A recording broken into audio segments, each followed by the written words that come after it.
Donald Trump और Netanyahu जो है बाज़ाब्ता तौर पर इकट्ठे सामने आए और उसके बाद उन्होंने जो एक स्टेटमेंट दी है वो खासी तशवीशनाक थी और स्ट्रेट फॉरवर्ड थी, जिसमें नेतन्याहू ने यहाँ तक कहा ईरान को अपने मिसाइल टेक्नोलॉजी जो है उससे विड्रॉ करना चाहिए। ये तो खौफनाक मरहले में दाखिल हो रही है और जिस तरह वो धमकियां दे रहे हैं, मुझे लगता है कल इन्होंने जो है ईद खराब कर देनी है मुस्लिम उम्मा की। तो इनका मिशन है वहाँ तख्ता उलटना।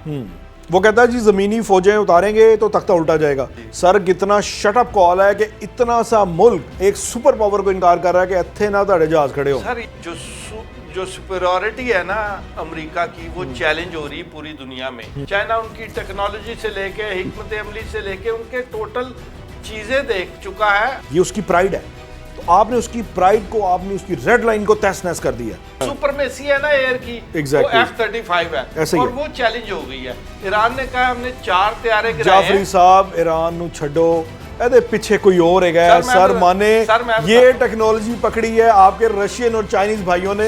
इंडिया की भी तरदीद कर दी कि इंडिया ने दावा किया था कि स्टेट ऑफ हॉर्मस के लिए हमारे तैयारों के लिए ईरान ने अलाउ कर दिया है, वो भी पता चला सब बकवासी, कोई अलाउ नहीं किया है। सिर्फ सहूलत चाइनीज से पाकिस्तानियों को हासिल हुई है। जर्मनी ने चांसलर ने क्या, उन्होंने कहा भाई कौन है तू, मैं तुम जानता ही नहीं। आप ये देखें पाकिस्तान ने कोई अड्डा नहीं दिया।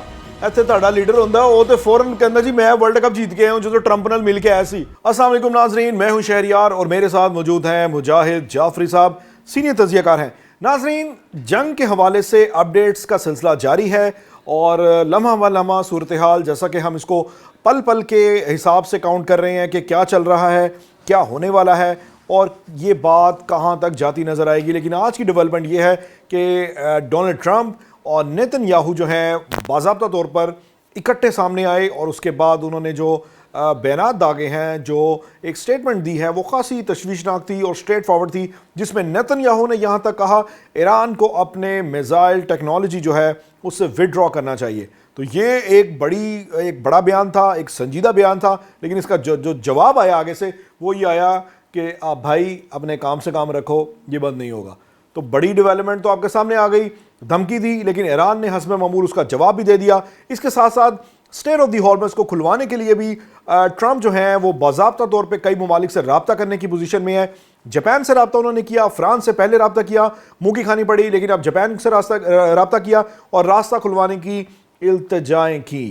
जाफरी साहब कैसे हैं आप? फाइन, आप सुनाएं शहरी भाई, कैसे चल रहा है? खैरियत से है? अल्हम्दुलिल्लाह। ईद है सर, मैं तो ये सोच रहा हूँ कि सुबह ईद है, लेकिन ये जो जंग है ये तो खौफनाक मरहले में दाखिल हो रही है और जिस तरह वो धमकियां दे रहे हैं, मुझे लगता है कल इन्होंने जो है ईद खराब कर देनी है मुस्लिम उम्मा की। सर वो खराब कर चुके हैं। मस्जिद अल अक्सा के बाहर ईद देखें वो जरा नहीं पढ़ने दी उन्होंने। देखा कितना उन्होंने वहाँ वो गैस वाले बॉम्ब चला दिए। वो बेचारों को गलियों और फिर जाके पार्क्स में नमाजें पढ़नी पड़ी। तो वो तो भुगत रहे हैं। लेकिन जो जिस तरफ आप इशारा कर रहे हैं, वो नेतन्याहू जो सामने आया है, प्रेस कॉन्फ्रेंस की है, उंगलियां पूरी थी उसकी, 5 उंगलियां पूरी थी इस मरतबा। सर उस पे प्रेस कॉन्फ्रेंस पे भी उन्होंने जो यूएस मीडिया है जो तनकीद कर रहा है उस पे भी उनके शकूक व शुबात आने शुरू हो गए हैं, क्योंकि वो लाइव में ऐसे कट्स हैं कि वो लाइव नहीं है। तो वो कट टू कट उन्होंने कोई एडिटेड वर्जन जारी कर दिया, कुछ ऐसा चक्कर है। अब बहरहाल वो तनकीद का निशान, अगर हम उसे फॉर द टाइम भी चले हम उसको सही भी मान भी लें, कोई मसला नहीं है। तो इनका मिशन है वहां तख्ता उलटना। वो कहता है जी जमीनी फौजें उतारेंगे तो तख्ता उल्टा जाएगा, उन्होंने आन देंगे सर। सर वो तो मैंने आपको बताया कि जमीनी फौजें उतारेंगे तो हजारों लोग स्टेट ऑफ हॉर्मुज में सिर्फ शहरी बैठे हुए हैं। मैंने आपको बताया था टिकट्स नहीं मिल रही हैं। ईरान के लोग तो सड़कों पे हैं। आपने देखा नहीं कि धमाके होते हैं, छोटे छोटे बच्चे कह रहे हैं कि हम नहीं डर रहे, हमें कोई डर नहीं लग रहा। तो वो उनमें किसी तरह का खौफ नहीं है कि यूएस मिलिट्री या इसराइली फौजी या मैरीन कोई भी ईरान में दाखिल हुआ तो इसके नताइज बहुत संगीन होंगे उस मुल्क के लिए। इसी चीज को देखकर यूरोप कटा रहा है। हाँ। आज भी स्पेन के जो प्राइम मिनिस्टर है उन्होंने बड़ा क्लियर कहा है कि ये बिला जवाज और गैर कानूनी जंग है। ये लफ्ज़ जाफरी साहब, ये तो बात बहुत मामूली सी हो गई। श्रीलंका जैसा मुल्क, अन्ना जिन्ना मुल्क है, अन्ना जिन्ना जाफरी साहब, अन्ना जिन्ना आगे से उसने इसको जवाब दिया। उन्होंने कहा 2 जहाज पाए सी खड़े करने ने ताड़ी बंदरगाह थे, कोई मसला नहीं गया, चले जान के कल परसों आगे से जो सदर है उसने बड़ा जबरदस्त बयान दिया। एंटी शिप मिसाइल थे, एंटी शिप मिसाइल थे। हाँ सर उनको तो यही बताया ना कि जी 2 जहाज हैं, कल ले जाएंगे, इसी कोई मसला नहीं। सर कितना शटअप कॉल है कि इतना सा मुल्क एक सुपर पावर को इनकार कर रहा है कि इत्थे ना ताड़े जहाज खड़े हो। सर ये this is too much Jafri साहब। दुनिया में बैलेंस ऑफ पावर तब्दील हो रहा है। जो सुपीरियरिटी है ना अमेरिका की, वो चैलेंज हो रही है पूरी दुनिया में, और इसमें चाइना का बड़ा हाथ है, बहुत बड़ा हाथ है, बाकायदा तौर पे चाइना और रशिया का तो हाथ है। जैसा चाहा है जी, वैसा एक्ट कर रहा है यूएस और इसराइल, और मजीद चाइना के जाल में वो फंसते जा रहे हैं। चाइना उनकी टेक्नोलॉजी से लेके हिकमत अमली से लेके उनके टोटल चीजें देख चुका है, अपनी पॉलिसी उन पे वाजे नहीं की, अपनी टेक्नोलॉजी उन पे वाजे नहीं की। ठीक है, तो चाइना इस मिशन में कामयाब जा रहा है, और जो बैलेंस ऑफ पावर है ना, जब चेंज होता है ना दुनिया में, शिफ्ट होता है, तो वो उसके बड़े दूररस नताइज होते हैं। तो अब ना सुपरमेसी नहीं रही, F-35 का गिरना। सर ये बहुत बड़ी खबर है, और अभी तक ये तबसरे चल रहे हैं कि ईरान ने ये वो तैयारा जाफरी साहब जिसपे जो यूएसए है वो अपना सर फखर से बुलंद रखता है, ये उसकी प्राइड है। तो आपने उसकी प्राइड को, आपने उसकी रेड लाइन को तहस नहस कर दिया। सर ये तैयारा ना एक सुपर कंप्यूटर है जी, ये वो स्टेल्थ तैयारा है जो मिसाइल तो हर तरह के कैरी करता है जैसा वॉरहेड ले जाना चाहे। इसकी जो खासियत है वो ये है कि स्टेल्थ पेंट होने के साथ, यानी कि उसको जो भी टेक्नोलॉजी उसकी पैरामीटर है उस पे पूरा उतरता है जी, रीड नहीं किया जा सकता। टेक्नोलॉजी ये कि आप उसका पेंट रेडार में नहीं आएगी, ये रेडार में पेंट उसका स्टेल्थ है नहीं आएगा। प्लस इसकी जो अपनी रेडार रेज है, जो जहाज अपनी रेज फेंकता है ताकि अपने दुश्मन को ढूंढ सके जी, उसको ढूंढने के लिए, तो वो रेज जो है वो भी इसकी स्टेल्थ है जी, वो भी नहीं रीड होती। इसीलिए ये दुनिया का मोस्ट एडवांस, और ये प्राइड है, और ये तमाम इस टाइम जो सुपरमेसी है ना बाप सर, होएगा सुपरमेसी है ना एयर की, exactly. वो F-35 है, और वो चैलेंज हो गई है। ईरान ने कहा हमने 4 तैयारे गिराए हैं। जाफरी साहब ईरान नु छड्डो, ਇਹਦੇ ਪਿੱਛੇ कोई और है। सर माने ये टेक्नोलॉजी पकड़ी है आपके रशियन और चाइनीज भाइयों ने। सर क्या बात कर रहे हैं जाफरी साहब? मुझे ये नहीं पता किसने पकड़ी, जो चीजें ऑन ग्राउंड है वो मैं आपको बताता हूं। ईरान कहता है कि मैंने 4 तैयारे गिराए हैं, जिनमें से 2 जो है F-35 है। जी हाँ, एक F-35 जो CNN की स्टोरी के मुताबिक कि वो लैंड कर गया खलीज में, वो हंगामी लैंडिंग की उसने। जी हाँ बिल्कुल। दूसरे का ना पायलट है ना वो गर्क हो गया, कहते हैं पानी में गिर गया। ईरान ने एक फुटेज जारी की है, फुटेज भी जारी हुई है आयतुल्लाह खामनाई, अली खामनाई के अपने ऑफिशियल अकाउंट से। ऑफिशियल अकाउंट से वो फुटेज रिलीज हुई है। उसमें F-35 को हिट करते हुए मिसाइल ने बकायदा हिट किया, एंटी एयरक्राफ्ट मिसाइल ने उसको हिट करके तबाह किया। उसके पायलट का नहीं पता मर गया कि बच गया। तो सूरत हाल जहां खड़ी है टेक्नोलॉजी की वॉर पे, तो टेक्नोलॉजी में भी जो बेस्ट टेक्नोलॉजी एयर सुपीरियरिटी की यूएस की थी, वो चैलेंज हो गई दुनिया में। आज जो जिसको आप कह रहे हैं लाइव जंग के दौरान वो पहली दफा F-35 गिरा है। ऐसा ही है बिल्कुल। सर जब ये इनके गिरे थे ना इंडिया के वो क्या ना मिग और नहीं सर नहीं वो जो फ्रांस के तैयारे थे राफेल वो थे 4.5 जनरेशन जी। ये F-35 है 5th जनरेशन है जी। इनका गिरना अमेरिकी टेक्नोलॉजी पर इतना बड़ा धब्बा आया पूरी जाफरी साहब। ये बाकायदा तौर पे ये बड़ी डिबेट थी कि F-35 दुनिया का सुप्रीम तरीन तैयारा है। अब रशिया और चाइना इस पे नजर रखे हुए थे, इस टेक्नोलॉजी पे। मुमकिन तौर पे कहा जा रहा है कि चाइना और रशिया ईरान को सपोर्ट कर रहे हैं, और ये बात साबित हो गई है। लेकिन इससे ये भी साबित हो गया कि ये टेक्नोलॉजी गिरने से सुप्रीमेसी जो है वो चाइना के ऊपर आ गई। नहीं, मैं अब China and Russia will be the most powerful generation. China ने दी है। अब मैं आपको इस पे मैंने तहकीक किया कि ये तैयारा जो है काफी इसमें डिटेल रिसर्च किया।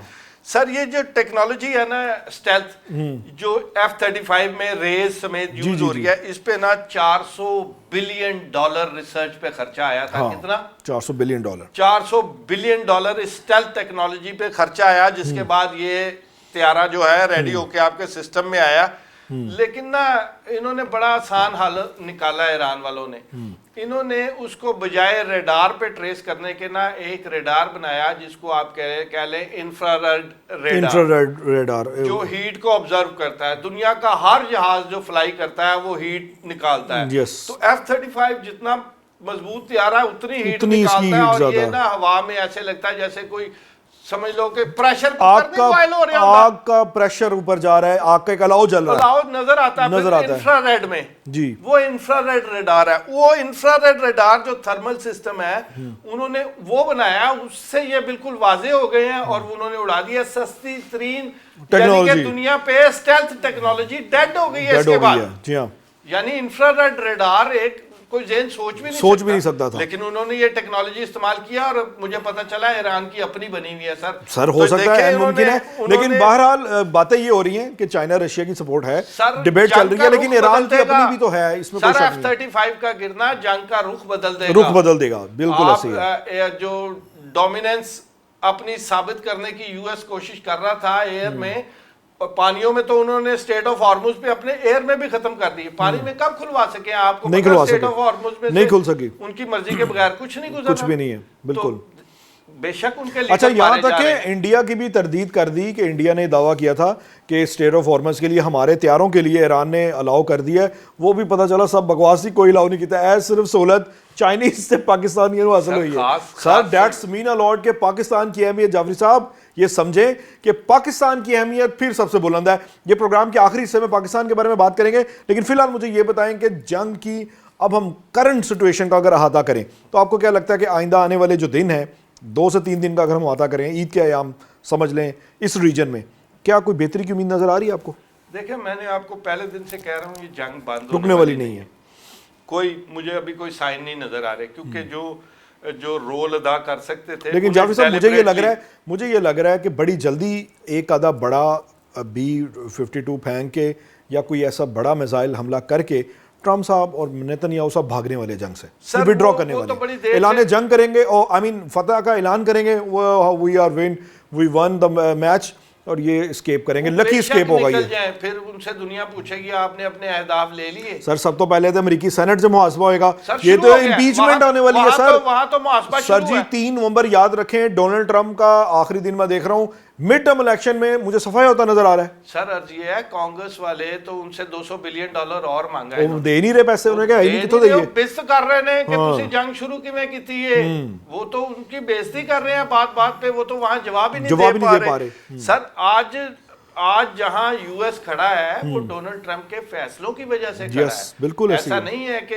ये पहला भाईंदे कहंदे सी जी मैनू जंगा को आंदा जेड़ा है ना फौरी तौर पे नोबेल प्राइज दियो, नोबेल प्राइज तो उल्टा मिलना है, तो जुतियां तो हारी में देख रहे हैं। जेल जाएगा मेरा ख्याल है, ये वॉर क्राइम्स कमिट किए हैं उन्होंने, ये माफी नहीं मिलने वाली। आज दुनिया जहां आ गई हुई है, ये वो मैंने आपको कहा बैलेंस ऑफ पावर बदल रहा है। जब बदल रहा हो तो लोग आंखें दिखाते हैं, यूरोप ने भी आंखें दिखा दी सर जी, स्पेन ने आंखें दिखा दी, श्रीलंका ने आंखें दिखा दी, जर्मनी ने सर, जर्मनी ने चांसलर ने क्या, उन्होंने कहा भाई कौन है तू, मैं तुम जानता ही नहीं। जापानियों ने अच्छा आप जापानीज ने, सर मैं बार बार एक श्रीलंका जैसे मुल्क का तस्करा करूंगा, एक छोटा सा मुल्क जो अपनी जो इनसार ही करता है दूसरे ममालिक पे ना, जिसकी अपनी कुछ भी नहीं है, उसका पर कैपिटा इनकम देख लें, महंगाई है श्रीलंका में, सिर्फ टूरिज्म से वो पैसा कमाता है। सर उन्हें क्या है, 2 जहाज आ रहे हैं, चुको मैं नहीं रखने। व्हाट इज दिस यार? कौमी इज्जत और वकार भी कोई चीज होती है ना, जी। तो उसका जो मुजाहिरा नहीं जाफरी साहब, कौमी इज्जत और वकार भी एक अलग चीज है, लेकिन जब आपको डॉलर की भूख होती है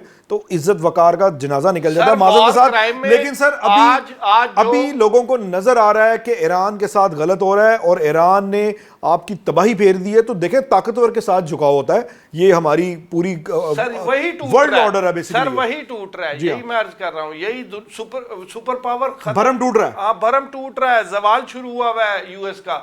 आप श्रीलंका की मिसाल दे रहे हैं और बहुत छोटे छोटे से मुल्क हैं यूरोप के भी जो बिल्कुल उनके जेरे सर है, उन्होंने भी अच्छा, आप पाकिस्तान को क्रेडिट दें, हाफिज साहब को क्रेडिट दें, जाफरी साहब आप ये देखें पाकिस्तान ने कोई अड्डा नहीं दिया, ਇੱਥੇ ਤੁਹਾਡਾ लीडर ਹੁੰਦਾ ਉਹ ਤੇ फौरन कहना जी मैं वर्ल्ड कप जीत के आया हूं जो ट्रंप नाल मिल के आया सी। जाफरी साहब क्या बात कर दी आपने, लीडर अपना याद दिला दिया है। लोग यहां तक बातें कर रहे हैं कि अगर खान साहब बाहर होते तो ना ईरान, इसराइल और अमेरिका ईरान पे हमला करता, ना ही अरब वर्ल्ड बीच में आती और खान साहब सालसी करवाते। लोग तो ये कह रहे हैं सर वो तो ऐसे जितने मुंह होनिया गल्ला, लेकिन ईरान पर हमले से मुझे याद आया आज एक शदीद हमला हुआ है ईरान पे। हाँ बिल्कुल हुआ है, जिसमें जो उनके पासदारान इनकलाब के ब्रिगेडियर जनरल अली मोहम्मद, नहीं उनकी उन्होंने अली मोहम्मद की जो है वो तरदीद आई है, नहीं उनकी शहादत की मुसद्दका इतलात। हाँ जी मुसद्दका इतलात, क्योंकि मैं कुछ मीडिया रिपोर्ट्स ईरानियन मीडिया को कोट कर रहा था, अल जजीरा समेत काफी जगह पे रिपोर्ट्स हुई हैं और उनकी जो कंफर्मेशन की हद तक, बल्कि आज तो जनाजे भी थे कुछ शहीदों के जनाजे थे आज और बड़े इज्तिमा थे। ईद और नौरोज वहाँ इकट्ठा था, दो खुशियां इकट्ठी थी, लेकिन उस तरह ईद नहीं हुई, इज्तिमा हुए, इसमें कोई डाउट नहीं, बरकत अमेज मनाजिर थे बाकायदा तौर पे। हाँ जी, लेकिन इवनिंग में जो इज्तिमा हो रहे हैं वो हो रहे हैं जो आप कह लें इत्तेहाद के लिए और शोहदा को खराज तहसीन पेश करने के लिए, तो वो ईद को थोड़ा रंग बदल के अपने शहीदों को खराज अकीदत पेश करने में बड़े बड़े इज्तिमात। नौरोज पे आमतौर पे ना वहाँ लोग खुशियां मनाते थे, बाहर निकलते थे, डांस करते थे, लेकिन अब वैसा नजर नहीं आया कुछ वैसा। ऑब्वियसली एक जंगी हालत है, बहुत बड़ी क्राइसिस है, उसमें तो ऐसे खुशी बनती नहीं है। वो सोग में मना रहे हैं, लेकिन वो अपनी जगह अपने शोहदा के पीछे खड़े हैं। तो ये उस कौम की जो है बड़ी मुत्तहिद होने की और खबरें ये भी आ रही हैं जाफरी साहब, खबरें ये भी आ रही हैं जो बड़ी आजमाइश वाली हो सकती हैं। वो ये खबरें हैं कि डोनाल्ड ट्रंप को चूँकि हर जगह से इनकार हो रहा है, हर जगह से इनकार हो रहा है, और डोनाल्ड ट्रंप पाकिस्तान से भी मदद मांगने वाले हैं। सर पाकिस्तान से मदद मांगे ना मांगे, आज नेटो चीफ ने चीखें मारी हैं। हाँ उसकी चीखें उन्होंने क्या यार कुछ नहीं होता, साथ दे दो। उन्होंने कहा कुछ नहीं हम तो साथ नहीं। उसने कहा चलो बैठ के बात तो कर लो, यानी दुनिया को दिखाने के लिए एक टेबल पे तो आ जाओ। नेटो भी तो वही ब्यूरोक्रेसी है ना, वही जिसने पकड़ा हुआ है सारी क़यादत, वो है जो अमेरिकन है और वो जो प्रेसिडेंट के हाथ में है। सर जिस तरह फ्रांस ने जब इनकार किया तो एक सहाफ़ी ने सवाल किया, उसने कहा जी आपको तो फ्रांसीसी सदर ने ट्रंप साहब इनकार कर दिया, तो उसने आगे से कहा ओ कोई मसला नहीं है, वो बड़ी जल्दी चेंज होने वाला है। यानी कि वो उसने बड़ा बुरा बनाया, उसने कहा वो मैक्रोन के बारे में कह दिया तो चेंज होने वाला है। यानी कि जो इनकार करता है उसकी तख्त हुकूमत गिराने के लिए ट्रंप साहब रेडी हो जाते हैं। जंग शुरू हुए 3 हफ्ते हुए ना। हाँ जी, 3 हफ्तों में 3 दफा ये प्रेसिडेंट ट्रंप कह चुके हैं कि यार ये शैतान याहू ने नेतन्याहू ने जो है ना मेरी मर्जी, मुझे पता ही नहीं ये क्या हो गया। पहली दफा जब अटैक किया है ईरान पे, उसने कहा कि इन्होंने अटैक कर दिया इसलिए हमें वॉर में जाना, इसका मतलब है उसको नहीं पता। दूसरी दफा जब ऑयल पे अटैक हुआ, जब वो काली बारिश हुई, ऑयल की बारिश हुई उधर पे, तब भी उसने कहा मुझे ये हमले का नहीं पता था, मैंने नाराज। अब फिर उसके बाद गैस फील्ड पे किया, तब भी वही उसने बोला, बल्कि इवन उसने मना कर दिया, उन्होंने कहा मजीद ना सुनना पाए। सर कैसे फेंकेंगे? जो ईरान ने पलट के कुवैत की गैस फील्ड पे जो हमला किया है, 17% प्रोडक्शन उसकी 2 से 3 साल के लिए बंद हो गई है। इसी तरह सऊदी और दूसरी, बल्कि आज ऐलान किया है ईरान ने कि भाई ये जो है ना जिसको फॉल्स फ्लैग ऑपरेशन कह रहे हैं, उसके तहत एनर्जी सेक्टर पर हमला करने वाले हैं इसराइल, यूएई की और सऊदीया की और दीगर रियासतों की। तो हमारा कोई हाथ नहीं होगा, हम पहले बता रहे हैं ये हमलों के जिम्मेदार वो होंगे, हम इस पे दोबारा हमला नहीं करेंगे। अभी तक हमने जो अटैक करना था वो कर लिया है, इसके बाद अगर हम पे अटैक हुआ तो जैसे ईरान तो चल ही उस पे रहा है, उसी पॉलिसी पे, लेकिन कुछ पॉलिसीज हैं जो ईरान नहीं इख्तियार कर रहा। मिसाल के तौर पर हॉस्पिटल्स को अटैक नहीं कर रहा, मिसाल के तौर पर शहरी वादी पे निशाना नहीं बना रहा। ईरान ने अब तक जो है जंगी कवानीन की पासदारी की है। सर उनके रहनुमा कहते हैं कि हमने रसूल खुदा के सल्लल्लाहु अलैहि वसल्लम के बताए हुए जंग के असूलों के मुताबिक जंग करनी है, और शायद इसलिए जो है वो उतने ही कामयाब भी जा रहे हैं। वो किसी बेगुनाह को मारने पर राजी नहीं है, वो अपने स्पेसिफाइड टारगेट ले रहे हैं, जिसमें ताड़े को रशिया ते चाइना भी उन्होंने मदद कर रहे हैं। तो मैं तो कुछ नहीं कर सकता भाईजान, जो सिचुएशन है मैं सिर्फ आपके सामने रख सकता हूं जो चल रही है। जाफरी साहब बड़ी बिल्कुल आपने दुरुस्त बातें फरमाई हैं और बड़ा इसको समअप भी कर दिया, और हम फिर वही हर प्रोग्राम में एक उम्मीद रखते हैं कि अमन की जीत होगी, अमन को कहीं ना कहीं प्रिवेल करना है, और ये जो जंग के बादल हैं ये छटने बहुत ज़रूरी हैं, क्योंकि ये दुनिया के लिए ख़तरा है, आलमी अमन के लिए ख़तरा है, बिलखसूस पाकिस्तान जैसे ममालिक के लिए ख़तरा है, क्योंकि हम बींगा पाकिस्तानी अपने मफादात का तहफ़्फ़ुज़ करते हैं, और हम अपनी बात करते हैं कि अगर ये जंग ज़्यादा देर चलती है तो हमारी तवानाई की ज़रूरियात मुतासर हो सकती हैं। इसके साथ साथ हम ये भी पुरुमीद हैं कि ईरान भी किसी ना किसी तरह जो है मसालत की तरफ आएगा और वर्ल्ड एक जगह बैठेंगे, क्योंकि मुस्लिम उम्मा का एक जगह बैठना बहुत ज़रूरी है। इजाज़त दीजिए, अल्लाह हाफ़िज़।